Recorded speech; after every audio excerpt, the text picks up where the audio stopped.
on the sheet of paper, I want you to write down the word weakness and strength. And under the word, I want you to write one weakness that you have. And under the word, I want you to write one strength that you have, just under each word. You don't put your name on the sheet of paper. We don't really need that. But write down one weakness and one strength and make sure you indicate which one is which.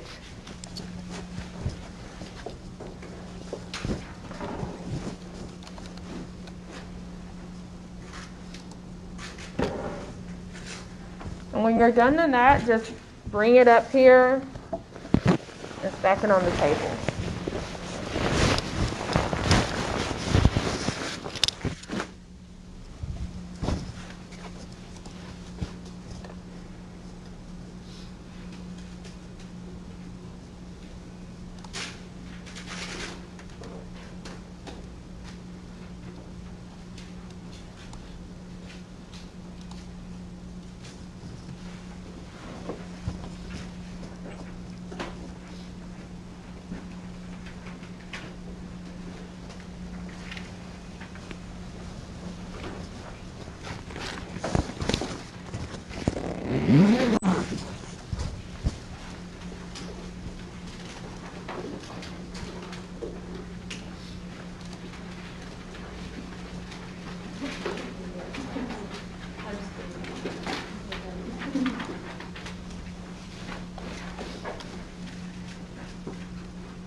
Everybody turn in their sheet. Okay, so we're going to come back to this in a bit later in class. So just kind of keep in mind thinking about just why you chose your strength and why you chose your weakness, and we'll talk about it a little bit later. So for the bulk of this class, I'm going to separate you guys. Let's see, 2, 6, 4. Yeah, it works. Half the class here, half the class there. So what we're going to do is debate. So you guys go ahead and circle up. How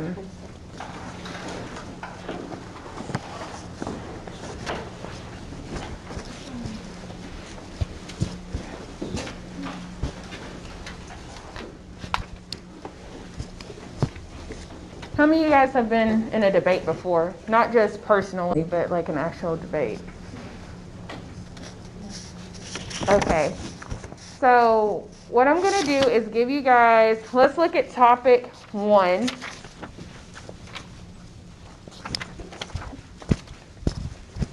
Topic 1, make sure you're on topic 1. Okay, now read aloud topic 1. Each person can learn to be competent in almost anything. Okay, and what does your topic 1 say? Each person cannot learn to be competent in almost anything. Okay. So those are obviously your topics, right? So I'm going to give you guys about 5 to 7 minutes to research support of your topic. So any person can learn to be competent at anything. You're going to research it. You're going to look up any kind of data, statistics, any kind of examples that you see that prove your point. So you want to have some strong support of your topic. So you're going to look that up. We're going to have a 5-minute opening for each side. So as you're looking this up, you're going to be talking for 5 minutes in your opening. So kind of be prepared for that, okay? 5-minute opening. Then after each of you has your opening, then I'll give you 2 minutes for a rebuttal. So as you're looking up your information on why you support, why your topic is the truth, why your topic is facts, you're going to be looking up things too that could potentially be a rebuttal. Like, think a little bit ahead. So think of like, I know that they're probably going to say something about this. So you already have that in your back pocket. So when you do your rebuttal, you're halfway prepared. So during this about 7 minutes, I'm going to give you guys to research your topic. So any person can learn to be competent at anything. Any person cannot learn to be competent at anything. You're going to look up data, statistics, research, anything that's going to give strong support to your topic. And then after you have your 5-minute opening, and kind of prepare for each person to try to contribute, whether you contribute during the opening or contribute in the rebuttal. So each person should talk at one of those times. So as you're preparing for your 5-minute opening, remember you'll have your 2-minute rebuttal. So remember, when the other side is doing their thing, telling you why their side is the truth, you need to be taking some notes. I'll probably give you about 30 seconds, maybe a minute, to kind of talk a little bit amongst each other and figure out what angle you're going to go with your rebuttal. We're going to do topic 1 first, and then we're going to flip over and do topic 2 after this. Any questions? Okay, so I'll give you guys about 7 minutes to go ahead and develop your opening statements.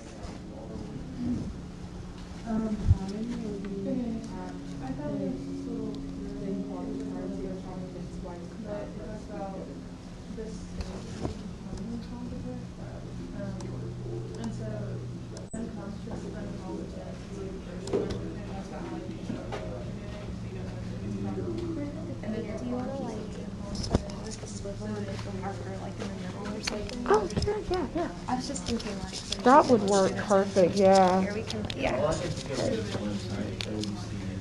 gonna like move it over here.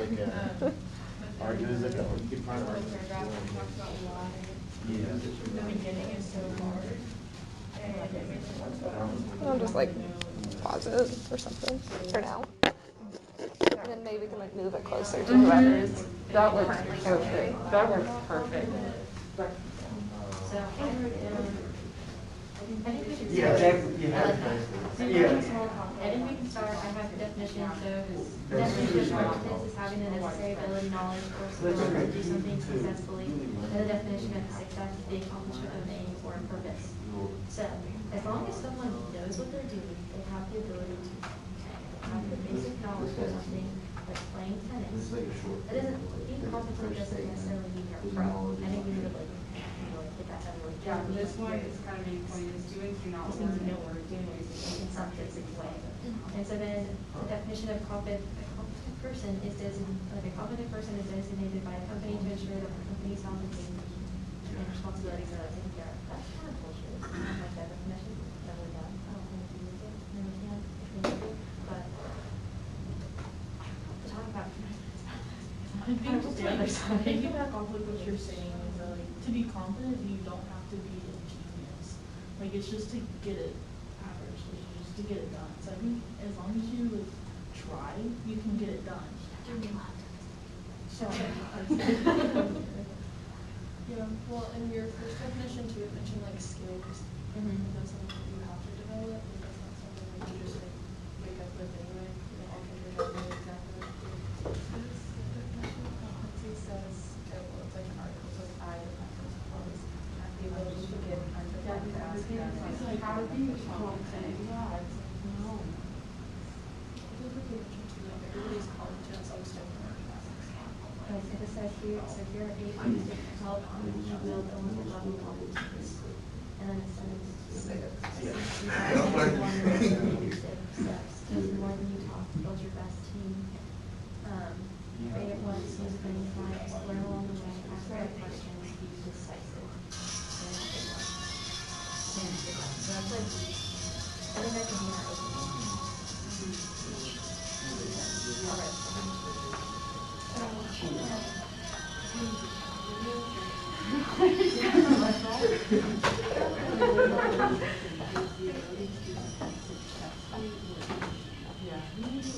And I think another thing you could emphasize is like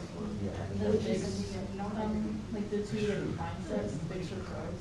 And so like a fixed mindset is like believing that they're smart or not, and kind of seeing success about you're either confident or you're not. and then you can do the growth mindset. It's like, your brain is just a muscle. So as long I'm as like, you it's use it kind of good to know properly, that now for like a movie or. and it's like the growth mindset. It's just like, thinking that so it's not working. you can right? become better or learn. This is making me think of the graduates, I think that's what we do, and like. Oh, yeah. Oh my gosh, those debates are It's so intense. intense. I know, it's crazy. And everyone's got like back groups, like kind of stuff where it's like, this is really hard. Yeah. You have to like, because we had to like do the peer reviewed research, and it's like, just take a little piece here and a little piece Oh my there. gosh, I know, that was, yeah, they would get intense, cause like, I think she did for our classes, I'm not sure if that's the same, but we would take it, do the group the first time, and then the second time, we got close, we had to go like one-on-one, it was only two of us in the Oh, we didn't class. have any documents. Okay, so yeah, we had to go like, head to head, and she was such a like, cool girl, so it was kind of like, it was kind of, you know, it was just intense, it was just a lot of fun. I was not competitive in this. It just stressed me out because there were definitely some competitive people in there, and it was almost getting to a point where they had to like cut it because it was like it was starting to get happen. Oh, God. And it's like, okay, we have to stop. Right. Because unfortunately, people would give like personal examples because it's like leadership, and it's like, oh gosh, this is getting a little intense. Yeah, no kidding. Right, so there's It would get kind of thick. You guys got about 2 more minutes? So I'd like to. Yeah, it would get intense. And it was funny, we were going last semester because it was when the national debates were going on. Oh yeah, And it was there was so much debate. I was like, don't interrupt each other. They were doing that. Part of the straight equation. So like that really is the definition that she just had. Oh, I think I got it. You just write it down. It's at the very bottom. It's like the first sentence of the last paragraph. But that goes like directly with the definition that you had.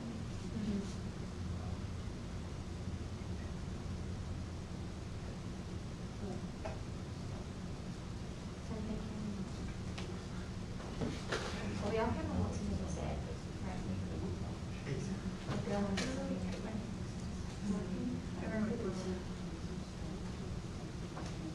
Do we just want one person to say all of these, or do you all spitball? I didn't rush you to count, so just one person.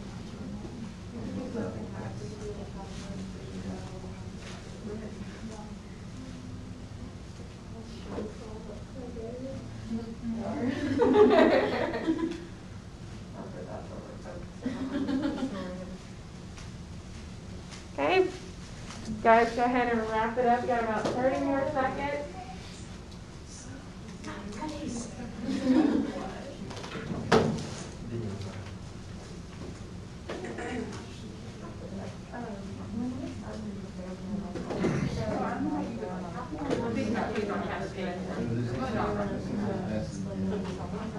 I can talk about the definition.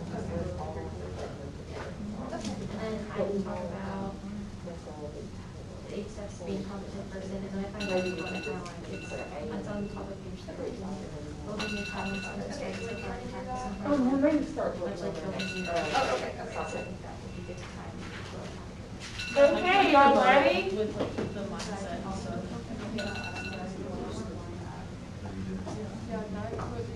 I was really good with the fact that she started out. Okay, y'all. It's time to begin our debate. So do y'all want to do paper, rock, scissors? Designate one person to do paper, rock, scissors to see who will go first? They should go first. Oh, okay. Well, they've offered it. Are y'all willing to accept? No. It's already intense. Okay, they said they will not accept your offer to go first. They'd rather do the paper, rock, scissors. So, No, cool if we just go first, because I kind of don't really, I don't like playing rock, paper, scissors. I'm really bad at it. are y'all okay with them going first? Okay. So I'm going to get ready and start our time.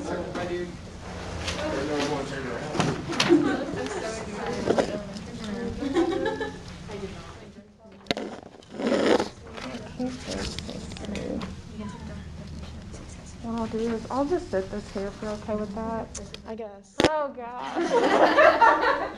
I'm the neutral party. Okay. It looks like So before you start, read your topic again, and then I'll start the time right after you read it. Okay, remember you have 5 minutes and I will cut you off. So you guys ready? Okay, begin when you're ready. So our topic is each person can learn to be competent in almost anything. Okay, so we started with the definition of competence, and that's having the necessary ability, knowledge, or skill to do something successfully. And we believe that this goes really closely with the book, which says on page 12, knowledge, skills, and practice along with talent are vital parts of having a strength. And so, just like the book talks about you being able to develop your strengths, we believe competence the same way. And so looking at the definition of success, it's the accomplishment of an aim or purpose. And so we think that a competent person is someone that can just perform to the best of their ability. We found a triangle that talks about the stages of learning and how people are competent at certain skills. So it starts with unconscious incompetence. That's when people don't really know what they're doing, why they're doing, something is wrong, things like that. Then you have conscious incompetence, so they understand what they're doing is wrong, and they're slowly working to build that. And then you have conscious competence, so you know what you're doing. You're being very thoughtful and methodical, like in your thoughts, but you're also being competent at that point. And then you have unconscious competence, so you wake up in the morning and things are smooth sailing. Like you don't really have to think about it. It's just like building a skill. And then this also goes in with the 8 steps to be a competent person, which is to seek feedback on your performance, take baby steps, listen more than you talk, build your best team, create it once and then use it many times, learn along the way, ask the right questions, and be decisive. So really all you have to do is have a basic idea of what you want to do and what you want to accomplish in order to be competent. You don't have to be an expert to know what to do, like in the right order and the right way. And so this also ties in kind of with this quote from the book, building your talents into strengths requires practice and hard work, much like building physical strength. So you don't necessarily also have to even be talented, but you know, to be competent, you want to work with what you have already, but while also working on your weaknesses at the same time. So although you can like be considered incompetent at first, as long as you work your way to like and strive for a better performance, then you can be competent as well. So. Anything else? Okay. Okay. So code is 5, start with reading it, and then I'll start the time when you, after you read your, oh, thanks. I forgot. I was scared to go back over there and get it.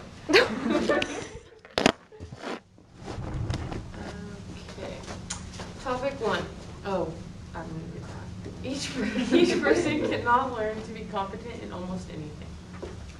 So we found a similar but slightly different definition that says the ability to do something successfully or efficiently.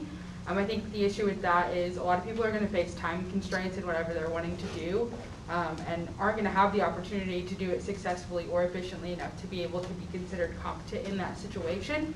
And at the same time, even if they did, the issue comes down to you have to want to be competent, and in this day and age that seems to be a fewer and fewer want to be competent.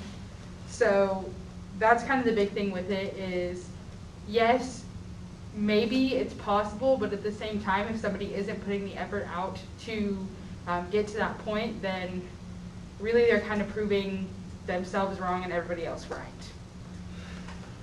I don't know what she said. I think you had mentioned was the 8 steps to competency or something like that, or didn't exactly know the title of it. But in order, does that mean that in order for someone to become competent, they have to go through each and every one of those steps, and if they don't, is there a level of competence they don't reach? So, I mean, there's many levels to all of this, and it just seems that full competency can never be reached, right? No one can ever know everything about one subject because there's always more to learn. So, I mean, in the end, I feel like everyone's always striving to be more competent. So you can never reach that full peak level, what I'm trying to say. I know it was stated that like the best intentions are like that's what brings competency. Like if you're doing like as much as you know, but like sometimes good intentions, just like, they're not good enough. Like, if you're a brain surgeon and like, you're like, well, like, if you're a brain surgeon, like, obviously you have to be 100% confident in what you're doing. Like, you can't just bring someone in there and be like, well, I tried. Like, I mean, that's a big scale, but I mean, even on like a smaller scales, like good intentions just aren't good enough sometimes. Is that all for you guys? Okay, I'll give you guys 30 seconds to try to develop a minute, 30 seconds, something like that, to develop a rebuttal.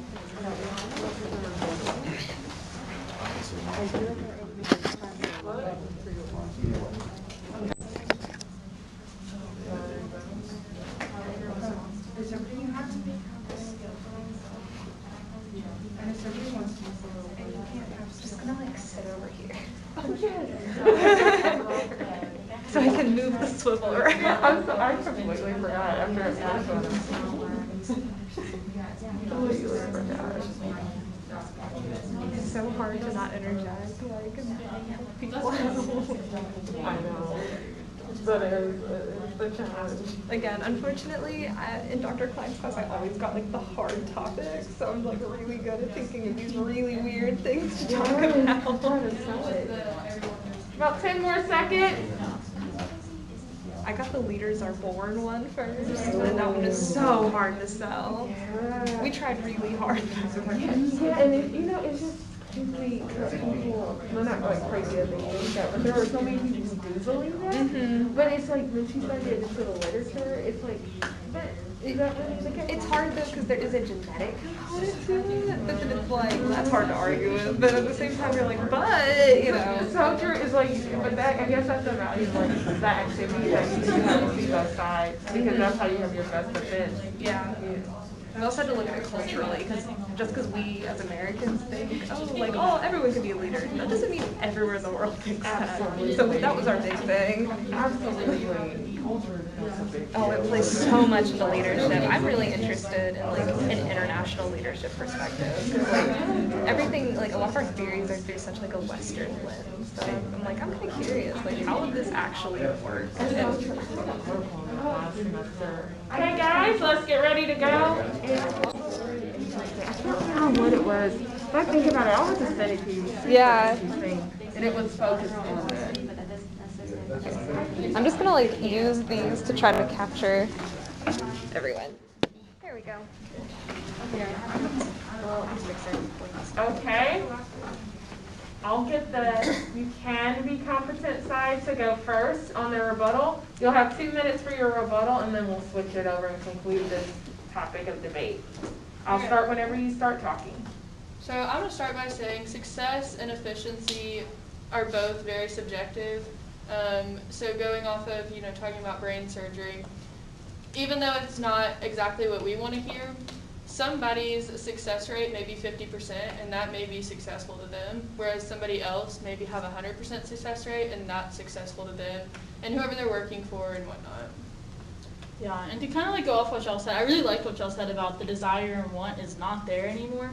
But like our topic is who can learn, so everyone can learn. It's just, and to be confident is just being successful and being average or something. I know personally, I'm shooting for C's, and if I have a B, I am ecstatic about that. I'm just trying to be confident enough to get that piece of paper that says I went to a 4-year degree school. And so I think everyone can, and it kind of goes with like the brain is a muscle, it has to be used. And like whether your desire and want is to use it, that's completely up to you, but you can be competent and you can learn to do something or anything. And so like kind of goes with like the growth and fixed mindset. I'm pretty sure we've talked about this in this class or maybe another class. All of my classes run together at this point. But to like be a fixed mindset kind of puts you in the laggard's position. Like you think it's one and done. You're not going anywhere, but like have a growth mindset, then you're an innovator and you're like always looking for the new thing and like you're able to grow. And like that's what the muscle is, like you can always get bigger, you can get smaller too. So I think you can learn, and that kind of goes with our topic over here, the good side. The main thing is just like being competent doesn't mean like you're an expert at something, but just that you can like meet the basic needs of it and be sufficient in it. And there's like this, I believe it's 21 days, like it takes to form a habit. And so,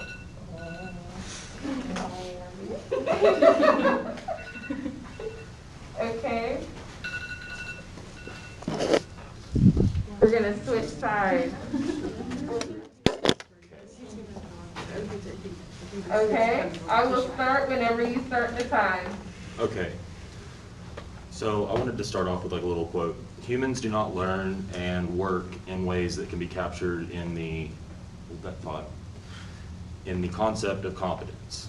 Okay, so to be, that means like we're all working towards something that we're not really competent at yet, but we're working towards it. So what I did the whole time we were researching was I researched a guy named Sam from Britain, and he was a computer geek, no hand-eye coordination, nothing of the sort, not sporty. Even said no one would describe him as sporty. So one of the top table tennis players in Britain took him under his wing to try and teach him how to become the top 250 in table tennis in Britain in under a year. Really long story short, he failed at it. He had a guy come in and say he wouldn't even make the top 300 in it. And that was before his time limit was reached, before the year was up. That was probably 6 months or so. And so he said, I think he can do it, I think he can do it. So he kept training and kept training. End of the game, he wasn't there. The other thing that I would like to touch on is you guys said that success and competence is subjective. But if it's subjective, how are we measuring whether someone's becoming competent and successful? And also, it's kind of like, have you ever heard the saying, you know, when someone, I forget exactly how it goes, but hard work beats talent, but when talent works hard, talent is always going to win. So even if someone is trying to become competent, there's going to come someone along that wants to work just as hard and is naturally gifted at that thing. So therefore they are in turn probably going to be more competent than the person that doesn't have the natural talent for said thing that they're trying to learn or become competent in. There's always going to be that discrepancy as well. And whenever you talk about people not wanting to be, like, learn to be competent, it's hard to say if you can or can't. Okay. Good job, y'all. Any thoughts, final thoughts on this? I think this is just very, the lines can be very blurred here with like, if you can be competent or can't. It's just kind of like. I think It's tough with something so subjective because Yeah. like something he said that Subjective. on the same side It of is things. subjective. It is. But it's really hard to like measure that because like, so I grew up showing cattle. So I always wanted to be the best at whatever particular part I was trying to win at that point in time. So I did the best I could. I learned from the best people I could find, but there was always one kid that stood above me. And that kid changed. They had a lucky day, or I had the lucky day one time or a few times, and whatever. But whenever you're measuring, like, are you competent? I was more than competent, but everyone always seen that kid as competent, so I was just there. I think that also, So that's I also also grew kind up of- showing cattle. And I think that really highly depends on what judge you have. Because I would go to shows where in showmanship, it'd all be males, or it'd all be females, or it'd be mixed. But even in like the mixed ones, like the top 5 would be female or the top 5 would be male. They always mix it up like that, and it really depends on the judge. Like even outside of showmanship, if you're looking at different cattle, like you could have a very feminine, high-headed heifer, and then a little stubby club one, and it just depends what he likes and what he doesn't like. So it's again, it's very subjective. So you can work as hard as you want, and again, like it doesn't like no one's saying like you can't work hard or anything like that, but at the same time, it all depends on who the judge is that day. And I think that kind of goes back with this. I mean, I may think I'm competent, and the people that I surround myself may think I'm competent, but someone looking from the outside in who knows a lot more than me may be like, wow, she's kind of dumb. And it goes back to who's looking in. That is true. Y'all, your judge sports, I barrel raced. I was like, it's like, Yeah, I think sometimes with the showing it breaks down to like in talent, like there are people that are like natural showers and stuff, but at the same time, sometimes it breaks down to like the money value, like how much money you put into it. And that comes down sometimes. That can like the hard work. Like someone can put as much hard work they want into like one animal. Let's say if someone spent $5,000, and it doesn't always turn out like that, but like someone else spends like that much more money than you on another animal, like you may like not stand like a chance. Oh yeah, I don't know about y'all, but I went to do showmanship. Like, I knew I was going anywhere right. A good point is like, kind of going off what you said, like money value and stuff, you can put hard work into a cell barn pasture steer if like all you want, but genetically it won't stand against another one. But I think like being confident is just making cells. So like, kind of like in that standpoint, like you're not going to be successful and win grand, but to make the cell, that's confident. And so I think you can put as much hard work as you want, and to make cell, I mean, you might make cell, but I don't know. I think just making cell is competent, and then grand and showmanship and stuff, that is successfulness. But at the same I time, think it all comes down to who's judging you. Yeah. Because I think in that sense, that's why competence is subjective. Because looking at it out of a show ring, for the non-ag kids. Yeah, I think every conversation we have breaks down to like ag terms. Do we have any non-ag kids in here? Okay, sorry. So, with that being said, like, if you look at teachers, professors, I don't think that a student's work is a direct reflection of the teacher's work and vice versa. Like, there's a lot that goes on behind the scenes on both parts. But when you look at it, you're always going to have those professors, and a lot of times it's in things that are more subjective. So if you're writing about opinion-based things, or if you're looking at some science concepts, those are always the professors that you turn in a test, you think it's fantastic, you studied for it, you feel confident turning it in. And then you get it back, and they're the ones that say, I never give anybody over a 50 on my test. And you're like, well, what? Like, how is that supposed to work? And so I think at the end of the day, it just comes down to who's judging you and who is giving you that sense of competence, because in their eyes, it's going to look different than yours. So you may think you're competent and they may not, and vice versa. right, kind of go back to your like intro level classes that was supposed to be an intro level class, but your professor did not teach it at an intro level class. Your peers may think you're competent, but your professor might not. So like after this, because like what I think the consensus of thought is that the evaluator plays a huge role in what your perceived competence level is in many cases.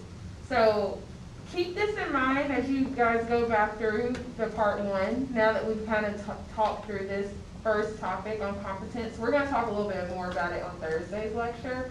But think about this and all those moving parts of what makes someone competent. How are people evaluated on competency level in different areas or different industries? Think about your own specific industry, your own specific goals, and the areas of, or levels of competency you have in those areas. How did you come to think about those levels of competencies? Was it something that someone told you, gave you feedback, or was it something you evaluated yourself?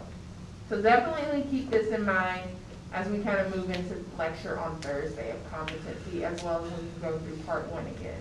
Okay? So now you flip your sheet. A question. Okay, yes.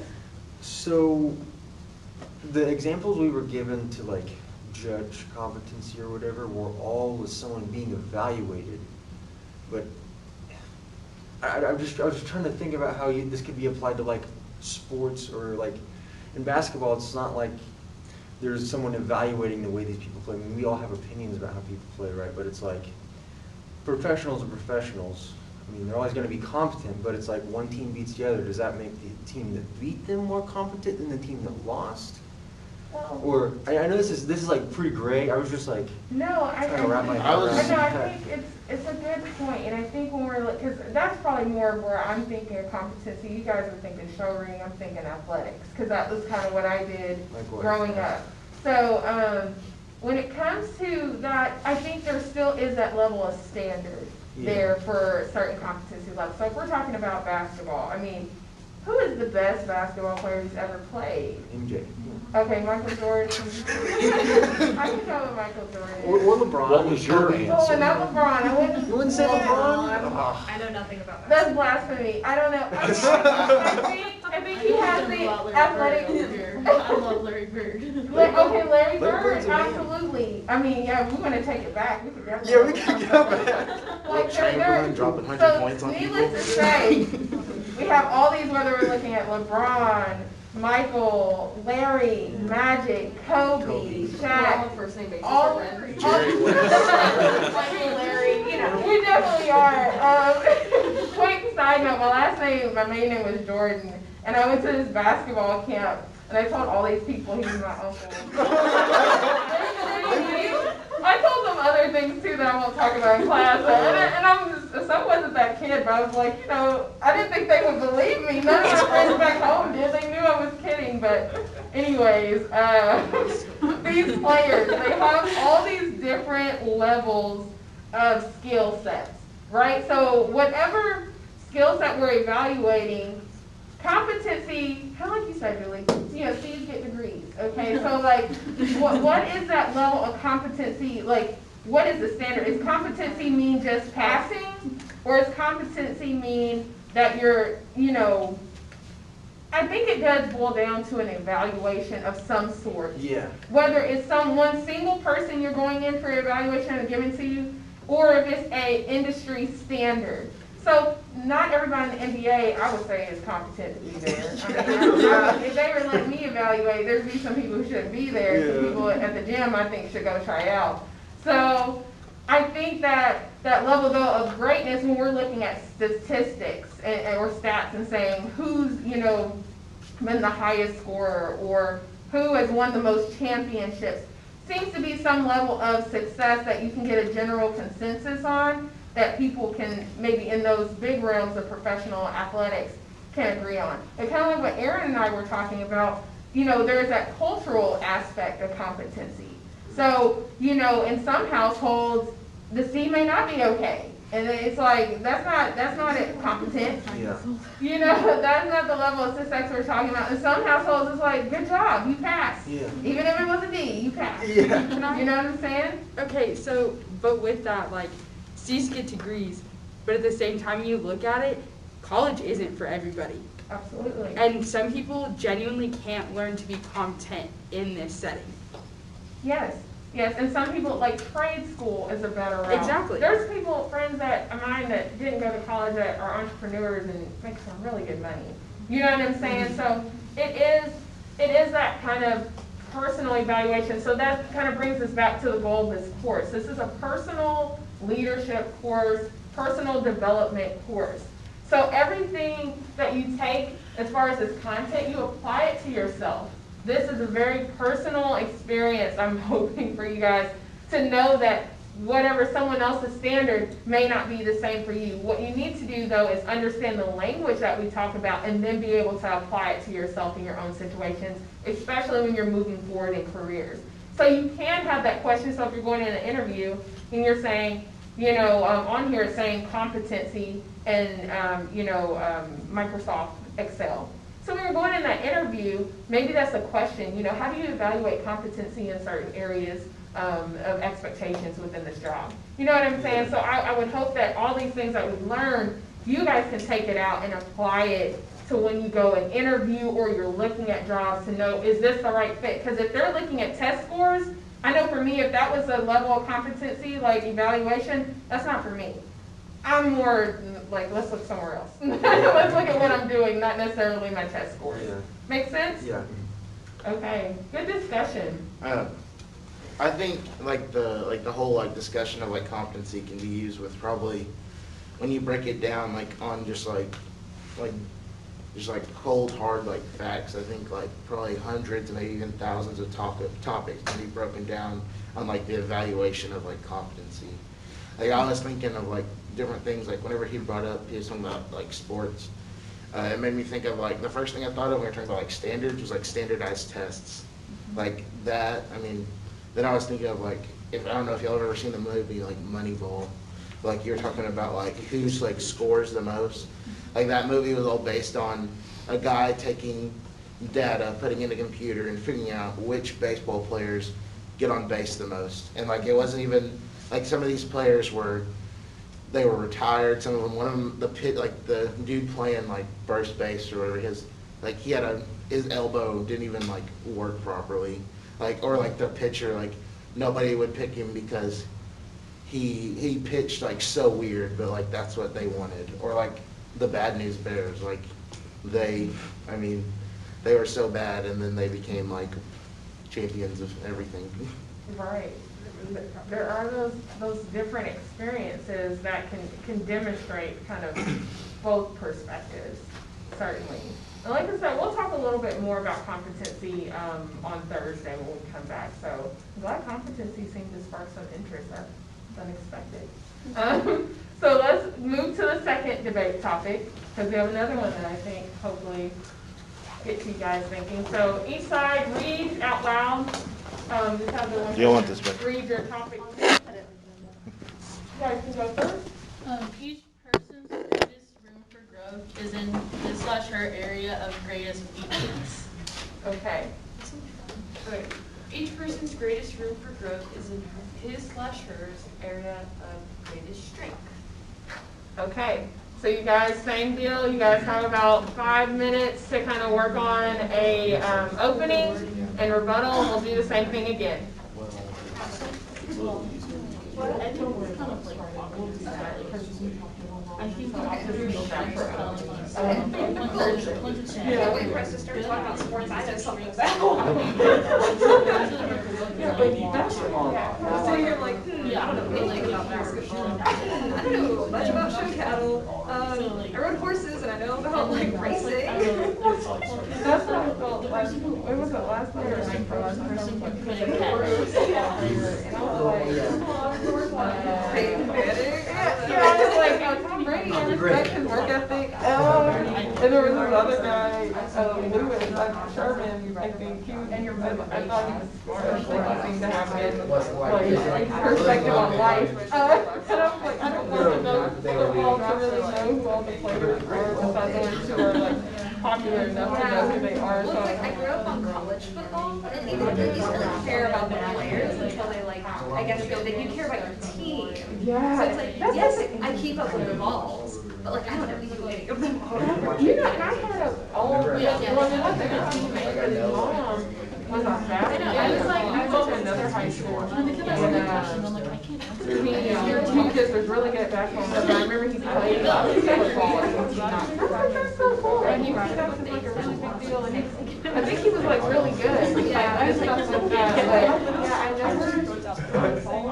I was good at basketball a lot, so I never. My mom actually grew up playing basketball, and she was really good at basketball back in like the day. She could have gone to college for it. Although she's like now, I mean like it's on a whole nother level, of course. But like, That's like, it's just like really social media. Which one? Like, I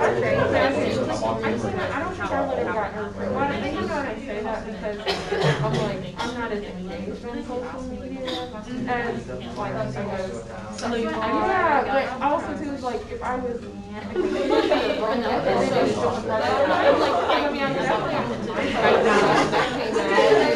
I was all over that. I was messaging, I did all of that stuff. So it's just, to me, it just seems so competitive, like so intense, because you are like, you're visible now on Instagram, recruiters are looking at you, and you're in middle school, and it's just, it's insane that like your mom would never watch basketball. My mom hates watching like pro basketball. oh, really? She's like, I like playing it, but I don't like watching it. And I only watched it because I was at MTSU my freshman year of college, and then I went to MT, and they're both like pretty good basketball schools, surprisingly, especially MTSU. That's like our big thing. We always make March Madness, even though we're like kind of a small school, but we're not really surprising, even though we do it every year. I don't know. So like, I loved being in MTSU year of March Madness. I don't know how to play basketball. I know nothing. To me, it's just a running back and forth. I don't know anything. You guys have about one and a half more minutes. But MTSU made it really fun to be there. You had a lot of events, and like everything was like free, so you could like go to the games for like either bring your like footballers. I think the March Madness is okay, but like it was really fun. And they had like watch parties for free food, and like you could go with your friends, and then like it was free to watch like the most big one. That was really fun. I got really angry and like I got heated with it. So I was like, Yeah, it is different. I didn't start learning about football when I was in college. There were certain cows that I repped intramural. Okay. So I repped football and I played it. oh, I played both. Like yeah, I played intramural football. Yeah, that was like the first time I was able to really kind of learn about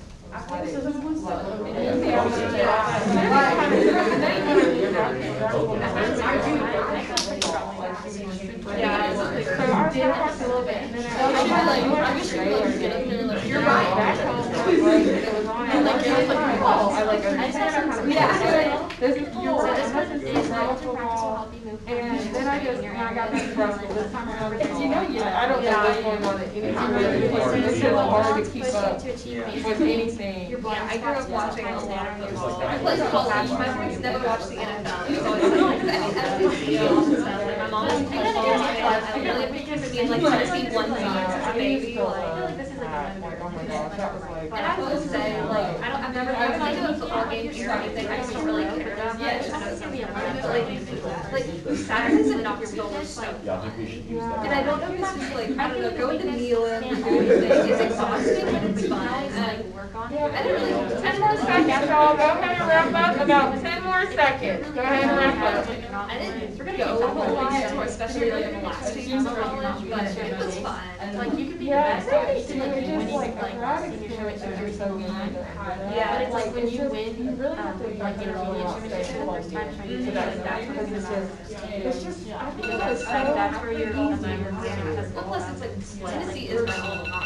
I love it, you know, even though Tennessee makes me mad sometimes, I do love them. Absolutely. So I spent 4 years there. Yeah, it's like a 4-year life. Okay, y'all, let's get this party started. Okay, we will allow the strength side to go first, since you all went first last time. Yeah, we can, you want us to read this again, right? Yes, okay, you read that at the beginning, Kate, as your opening statement, you read your topic, and then I start the time as soon as you are finished reading. Okay. Each person's greatest room for growth is in his/her area of greatest strength. So our first example comes out of the book. It's the studies that they did in the 1950s, the reading study with a bunch of 10th graders. They obviously everybody built off of it, but the kids that were naturally good at it built off of it the most. They had the biggest area of growth. The definition of talent is natural aptitude or skill for something. So the kids that showed that talent in reading had the biggest, jump from words per minute than the kids who didn't have a talent in it. So something I come back to, like we kind of came back to, is looking at this class specifically. If you come into this class and one of your biggest strengths is working with other people and communication and things like that, obviously you're going to learn at a much higher rate and you're going to take a lot more from this class than someone who comes in and maybe doesn't like to talk to other people, doesn't really communicate well. Are they going to learn to do those things? Absolutely. But at the same time, you're going to further yourself even more if these are already things that you're good at and already things that you are motivated to do.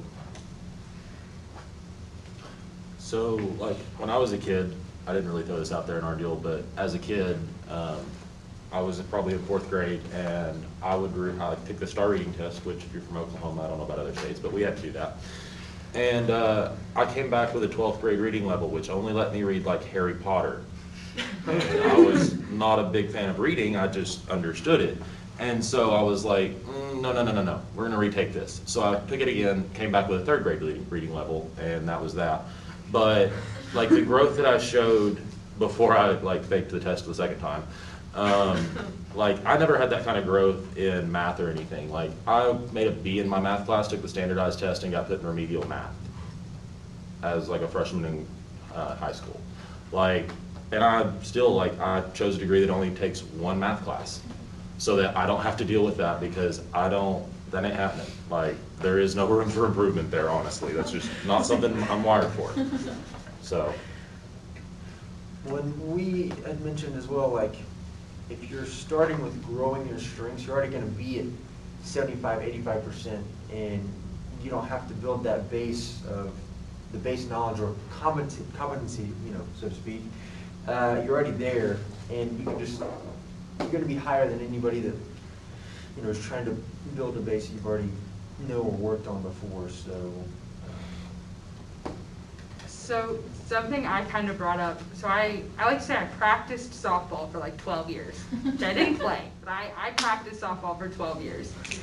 And all of the girls on my team, were doing the same thing. Well, you look at the end goal for any high school athletics, if we're going back to the athletics side, is to win a state championship. My senior year, we ended up doing that. We won 25 games in a row to finish out the season. Crazy cool stuff.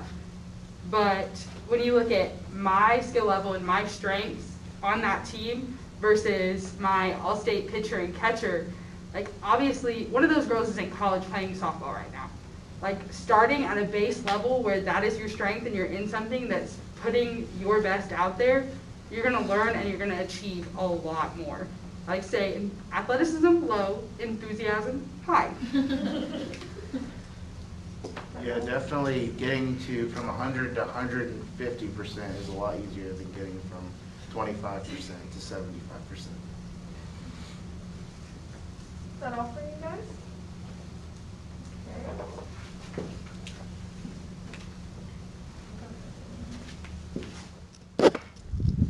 Whenever you guys are ready.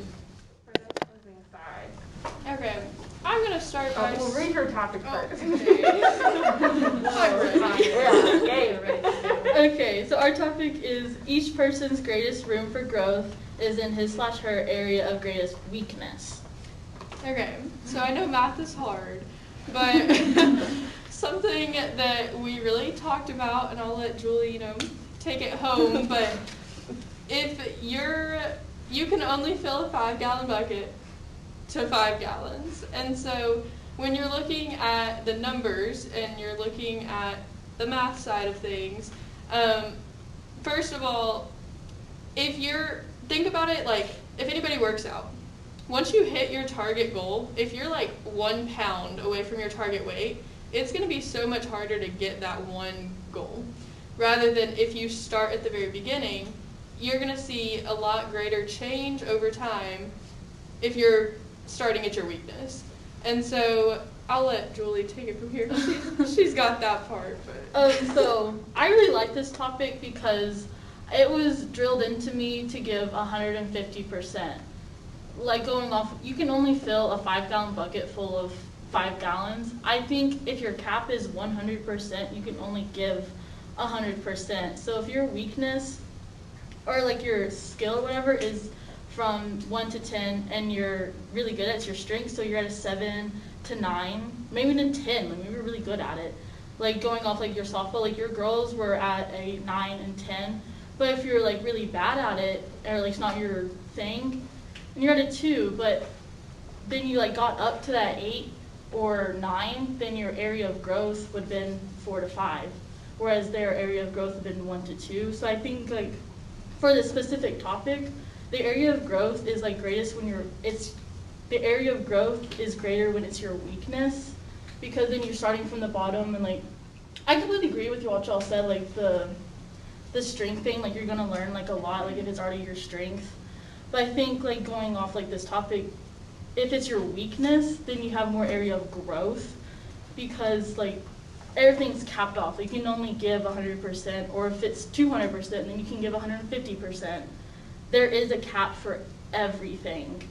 And so when you're not good at it, then there's obviously going to be way more room for growth. And like we talked about softball camp, the person who always got the most improved was the person who couldn't play catch.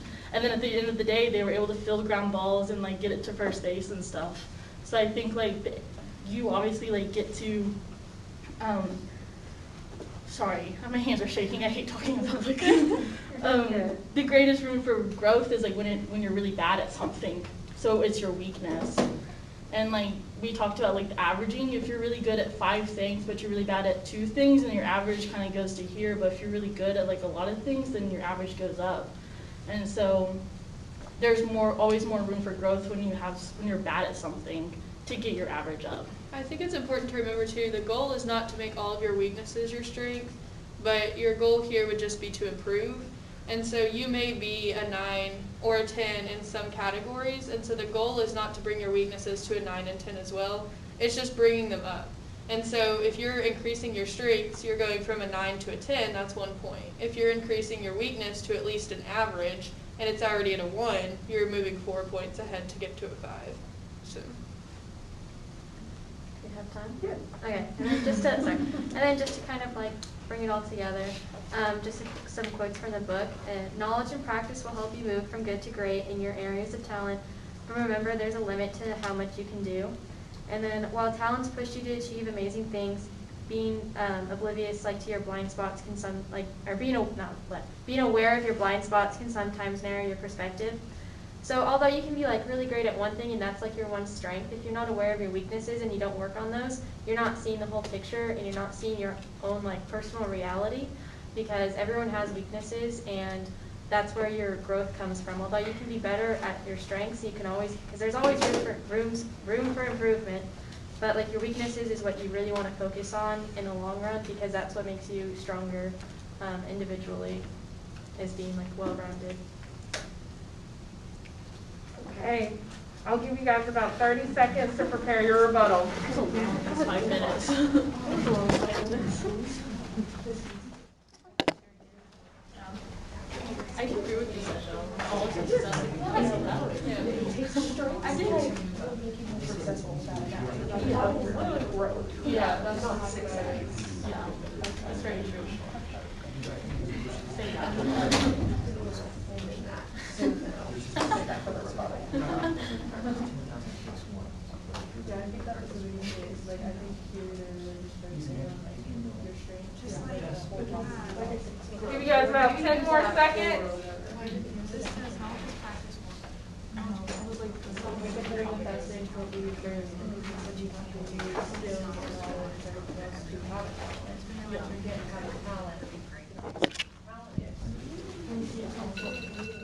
Okay, let's go ahead and jump into the rebuttal.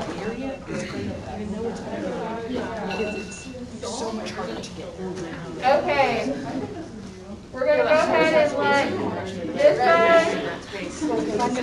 Okay, we'll go ahead and start, y'all. We'll go ahead and start. I'll go ahead and let this side, the strength side, goes first. I'll start the time. You have about 2 minutes to give your rebuttal. Okay, so I'm going to start with a couple lines from the book. It says, knowledge and practice will help you move from good to great in your areas of talent, but remember there's a limit to how much you can do.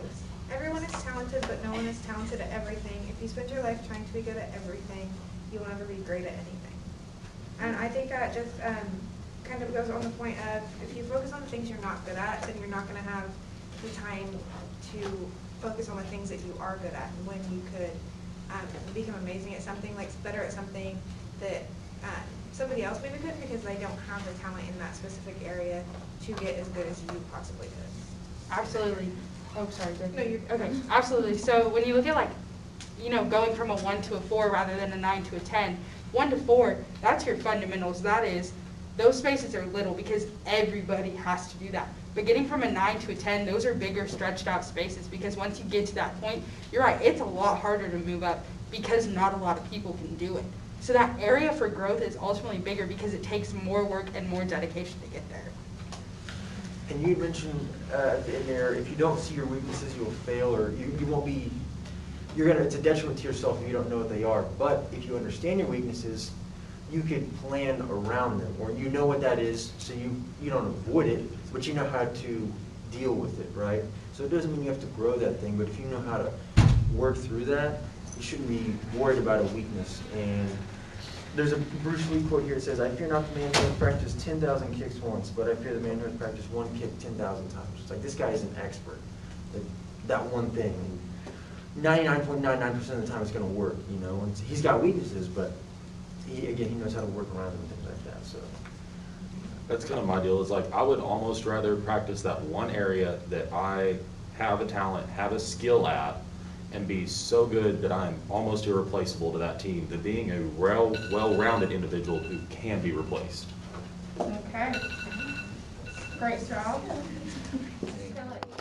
Have your 2 minutes. I will start the time when you guys start talking. Okay, so I think this kind of all goes back to, again, like perspective on the topic. So just because you, like, growth doesn't necessarily mean growing to be the best at something, kind of like competency, not to bring up that heated topic again. But kind of like competency doesn't mean that you are the most successful or the best at everything. Your growth area is just where you have the most room to grow. And so leaning into your strengths, you're obviously going to end up being more successful, but that doesn't necessarily mean that you are growing as much as you would if you were working on some of those weaknesses. So yes, working on your weaknesses may not make you as successful as leaning into your strengths, but you're probably going to grow a lot more because you're starting at level 0 and there's a lot more ground to cover when you're starting at your weaknesses. And so just because you're not as successful doesn't mean that there's less room for growth. And I think speaking from the team, we can all agree that you can also grow your strengths. Like, we're not saying don't do that, but you also need to be growing your weaknesses. And the whole topic is about growth. It's where you're going to see the most growth. And so not that you shouldn't do your strengths, not that you shouldn't focus on those, but your weaknesses, you're going to see the most growth. Short and sweet. Mic drop.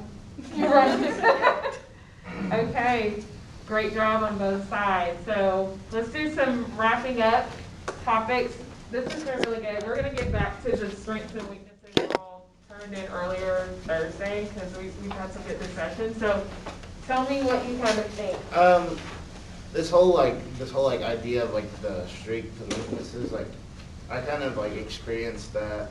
Probably other people did. I don't know how many people like did academic team here, but like, so like we did 2 different kinds. We did OSSAA, which was just like Oklahoma Secondary Athletics Association, but then we also did like a national, and then we get back to competency here, standardized.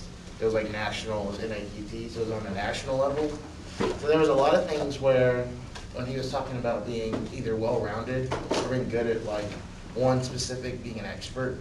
Like for like OSSAA, it got to a point where we weren't concerned with OSSAA. Like it was kind of like we go and we do it. Like, yeah, like the goal is like to win state. But like we were learning the national things so that we could qualify like at a national level. So then it gets down to like, we had like 3 people on our team who would be at every given time, like during a game, any given time, there'd be like 3 people who are good at one specific thing. And there would be like that 4th person that's well-rounded that like gets changed out. And like, I think even though like whenever you're talking about like either, you can go either way with it. Like when you're talking about like the irreplaceable people, like you also need the people who are well-rounded and like, they may not know everything, but they're like right there with, they know the fundamentals and they know like, pick up things. I think the key thing with these debates is even though we all have it very like this versus this, there really is no right answer. I mean, it is. I'm just kidding. It's a really hard It's a complicated issue. So I think that's like the big thing. It's really hard, and I'm sure y'all feel this, to debate like one thing when, yeah, they have really good points and they have really good points, because there really is no right answer. I think it's subjective. I think it depends on the person, like how they view growth. Like they view it as like going from the bottom up is the most growth, or on this side of the argument, it was being at the top is harder to get to, so they see that as more growth. I think it just depends on the person. Yeah. Like how they view that. How I look at it too, like, is the best part about this is like, we can sit here and like debate something, and like we know like we both have different opinions, but like we're not just like at each other's throats. Like when you look at this and like this is like how like our like legislation like should be. We were sitting here talking about that too. We were like, because if you were to ask us topic 1, but like if we came into class and like, how do you feel about this and then listen to groups, I've been on that side. Yeah. But now I feel so strongly about this. And then you gave me this topic, I'm like fighting about competency right now. But like, just because you gave us the topic, I feel really strongly about it. But at the end of the day, like, my views kind of changed with who I'm around too. Like, I'm around these girls, and like, we were on topic 1, and I was like, yeah, competency is whatever it was, can be learned. But I'm gonna get around someone who's like, yeah, you can only do like so much. I'm like, yeah, I know, I get that, because like, I'm really bad at seeing both sides, and so it's hard for me to stand on like one or the other, unless I'm giving a piece of paper that tells me the debate about it. Right, and that goes back to kind of the value piece that I've, not literally values what we talked about, but kind of one of the things that I'm hoping is an objective that is met from this class is that you are thinking from 2 different perspectives or multiple perspectives when you leave here, and at least getting opportunities to exercise that part of the muscle of your brain to actually have to jump on another side, because doing that and having the ability to do that at a competent level, I guess, is whatever I mean by that. Subjects now in class. Like, You're really gonna whisper out. whoa. Right. Attention. Right. But being able to do that will make you a more effective leader, right? Because you're not going to lead in any organization. I was talking to somebody about that the other day. I caught up with an old friend from college and talking about different things. And we didn't agree on everything, but I think so many people feel like their group has to agree on everything or else. I mean, I wouldn't be married if I had to agree with everything he did. You know what I'm saying? Like, we disagree on some stuff. You know, we have some debates at home. So,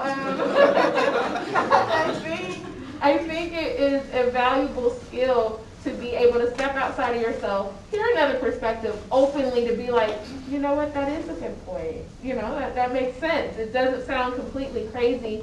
And then putting in all those other things we talked about with values and culture and all these other things, and knowing that this person may think this about this particular thing because they grew up in this kind of environment. So I can see where you're coming from. Doesn't mean I necessarily agree with you or I have completely shifted, but I can at least be on a level playing field where I hear what you're saying, so then I can be more effective in how I lead you. Okay, so that's just another like good perspective that you guys have brought to light that has come from this exercise. So when we come back together on Thursday, we're going to jump more into the content from the chapter. You guys did a great job of incorporating that on each of your sides of the debate. That's kind of the hope, because the other side maybe isn't as supported by Clifton's strengths. And this is just a philosophy. So we're going to talk about strengths. We're going to talk about talents. We're going to talk about whether we should work based off of Clifton. Where should we put our effort, on our strengths or our weaknesses in those things? So Thursday, bring your printed assessment. It can be the sheet that just, the one that just says your 5 that you got. You don't have to bring the extensive report. That's really for you. But just bring your printed sheet out that shows your 5 and that brief description of each 5. And then I'll do something with that we'll talk about in class. So any questions? Hey, great job today. That was fun. I hope y'all enjoyed it. I've been there. I know the pain. We've all been there. Thursday, like I'll be going to OIE on Thursday.